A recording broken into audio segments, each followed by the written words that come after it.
कैसे हैं आप सभी। मैं आपकी हिंदी व्याख्याता रेणुबाला चौहान।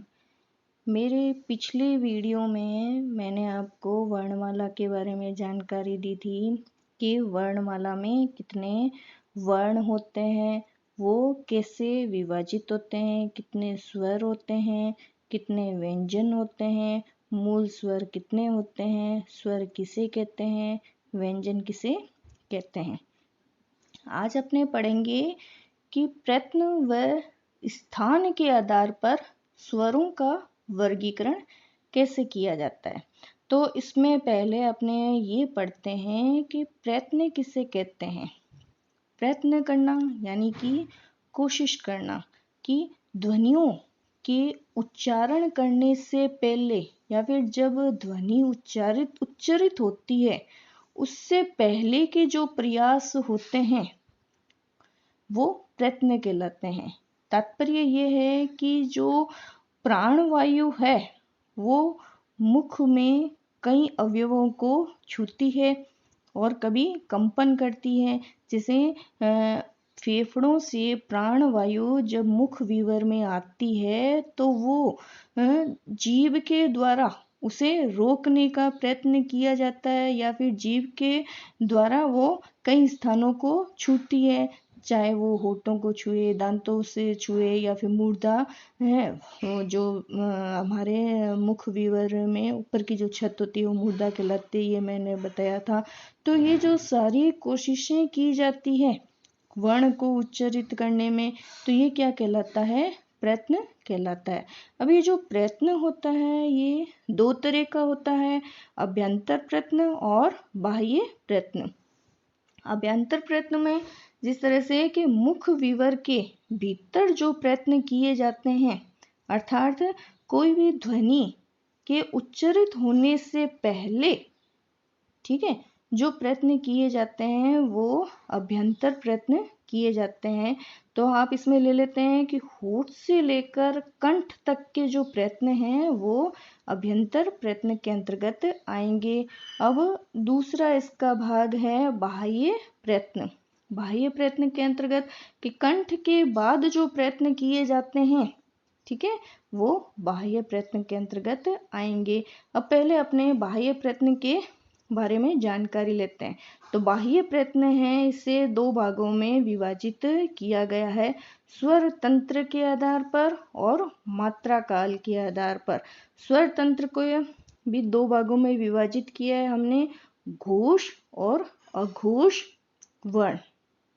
कि जब किसी भी ध्वनि को उच्चरित करते हैं तो स्वर तंत्र में जो कंपन होता है उसे हम क्या कहते हैं, घोष। जैसे अब मान लीजिए कोई घंटी है, उस पर जब कोई प्रहार किया जाता है तो एक तरह का कंपन पैदा होता है। उसी तरह से ये जिन ध्वनियों के उच्चारण करने में स्वर तंत्र में कंपन होता है वो क्या कहलाती है, घोष ध्वनियाँ कहलाती है। सारे जो स्वर होते हैं ना वो घोष होते हैं, इस बात का आप ध्यान रखेंगे। दूसरा है मात्रा काल। माफ कीजिएगा, दूसरा अघोष के बारे में अपने पढ़ते हैं। अघोष यानी जिन ध्वनियों के उच्चारण में स्वर तंत्र में कंपन नहीं होता है वो अघोष ध्वनियाँ कहलाती है। अब मात्रा जो है बाह्य प्रयत्न में मात्रा काल के आधार पर वर्गीकरण, जिस तरह से मैंने आपको पहले बताया है कि दो तरह से इसमें वर्गीकरण किया गया है, स्वर तंत्र के आधार पर और मात्रा काल के आधार पर। मात्रा काल का तात्पर्य है कि किसी भी स्वर को बोलने में कितना समय लगता है, उस आधार पर इसमें वर्गीकरण किया गया है। पहला है आपका ह्रस्व स्वर। इसमें जो है मूल जो आपके स्वर हैं वो आएंगे, इसकी मात्रा एक होती है, जैसे अ, छोटी ई, छोटा ऊ और री। दीर्घ यानी जिन स्वरों को बोलने में ह्रस्व स्वरों से ज्यादा समय लगता है वो दीर्घ स्वर कहलाते हैं। इसमें मात्रा कितनी होगी, दो। इसमें आएगा आ, बड़ी ई और बड़ा ऊ। प्लुत स्वर वह होंगे जिनको बोलने में दीर्घ स्वर से भी ज्यादा समय लगता है और इससे जो है वो इस तरह से लिखा जाता है। 3 मात्राएं होती है जिसकी, जैसे अपने बोलते हैं ओ, कितना लंबा जा रहा है, तो ये क्या कहलाता है अपने प्लुत स्वर। बाह्य प्रयत्न के बारे में अपन ने पढ़ लिया। अब अपने आते हैं अभ्यंतर प्रयत्न की तरफ, यानी होठ से लेकर कंठ तक के प्रयत्न। ये फिर 3 भागों में विभाजित है, जीभ के आधार पर, ओष्ठ के आधार पर और नासिका के आधार पर। जीभ है, जीभ के आधार पर ये 2 भागों में विभाजित है, यानी जीभ का उठना और जीभ का भाग। जीभ का उठने का तात्पर्य यह है कि ऐसे स्वर, कुछ ऐसे स्वर होते हैं जब उच्चारित होते हैं तो जीभ का भाग काफी ऊपर उठता है, कभी बिल्कुल नीचे होता है, कभी बीच में रहता है। तो जीभ के उठने के आधार पर सबसे पहले आते हैं संवृत्त स्वर। इसमें जो है जीभ अधिकतम ऊंचाई तक उठ जाती है। जब अधिकतम ऊंचाई तक उठ जाती है तो जो मुख द्वार है वो क्या हो जाता है, संकुचित हो जाता है। इसमें जो स्वर आते हैं छोटी ई, बड़ी ई, छोटा ऊ और बड़ा ऊ। दूसरे नंबर पर आपके आता है अर्ध संवृत। इसमें जीभ की ऊंचाई संवृत की तुलना में कम होती है, यानी संवृत में तो अधिकतम ऊंचाई पर उठ जाती है जीभ, इसमें कम ऊंचाई पर होती है। और मुख द्वार जो होता है वो संवृत की तुलना में कम संकुचित होता है। इसमें वर्ण आते हैं ए और ओ। अगला आपका है विवृत। विवृत का तात्पर्य है खुला रहना। जब मुख सर्वाधिक खुला रहता है तब विवृत स्वर का उच्चारण होता है। इसमें आता है आपके आ स्वर। अर्धविवृत, जब मुख विवृत स्वर आ की तुलना में कम खुला रहता है किंतु अर्ध संवृत जो है, ठीक है, उसकी तुलना में अधिक खुला रहता है, तो वहां पर अर्धविवृत होता है। इसमें है आपके अ, ओ, जो डॉक्टर वाला होता है ना वो, ऐ और औ। आगे चलते हैं। अब इसका दूसरा भाग है जीभ का भाग, यानी कि कुछ जो ध्वनियां होती है, कुछ जो स्वर होते हैं उनके उच्चारण में जीभ का अग्रभाग काम में लिया जाता है, कुछ का मध्य और कुछ का पीछे वाला भाग काम में लिया जाता है, जिनके आधार पर इसके 3 भेद जो है किए गए हैं। अग्र स्वर, जब जीभ का अग्र भाग सक्रिय होता है, आगे का भाग, इसमें आता है आपका छोटी ई, बड़ी ई, ए और आई। मध्य स्वर, जिसमें जिह्वा यानी जीभ का मध्य भाग सक्रिय रहता है, इसमें केवल एक ही स्वर आता है, वो है अ।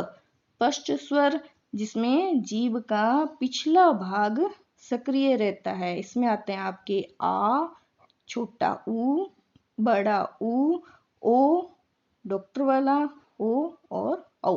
अब आपकी सुविधा के लिए जीभ के उठने के आधार पर और जीभ के भाग के आधार पर मैंने यहाँ पर एक टेबल बना दी है, जिसे मैंने संवृत, अर्धसंवृत, अर्धविवृत और विवृत 4 भागों में बांटा है। 3 यूं इसके टुकड़े किए हैं, अग्र, मध्य और पश्च। अब आगे है आपका ओष्ठ के आधार पर, यानी इसमें पहला है वृत्ताकार स्वर। जब कुछ स्वर का उच्चारण हम करते हैं तो आप देखोगे कि जो होठ होते हैं वो पूर्ण रूप से गोलाकार हो जाते हैं, तो वो कहलाते हैं वृत्ताकार स्वर। इसमें है ओ, ऊ, औ। अर्धवृत्ताकार, जिसमें पूर्ण रूप से गोले ना होकर अर्ध गोले हो जाते हैं, इसमें आएगा आपका अ, आ, ई, ए, ऐ। अब है नासिका, यानी नाक के द्वारा अनुनासिक आता है, जिसमें कि जिन स्वरों के उच्चारण में वायु मुख के साथ साथ नाक से भी निकलती है और इसे प्रकट करने के लिए जो शिरोरेखा होती है उसके ऊपर इस तरह का चिन्ह लगाया जाता है, जिसे अपने क्या कहते हैं, चंद्रबिंदु कहते हैं। निरानुनासिक, जिसमें हवा नाक से नहीं बल्कि केवल मुंह से निकलती है, वो स्वर कौन से कहलाएंगे, निरानुनासिक कहलाएंगे। ये हो गया आपके प्रयत्न के आधार पर। अब है आपके स्थान के आधार पर स्वरों का वर्गीकरण कि जो वायु प्राणवायु है जो मुख विवर में आती है तो वो जीभ के द्वारा कहाँ कहाँ रोकी जाती है।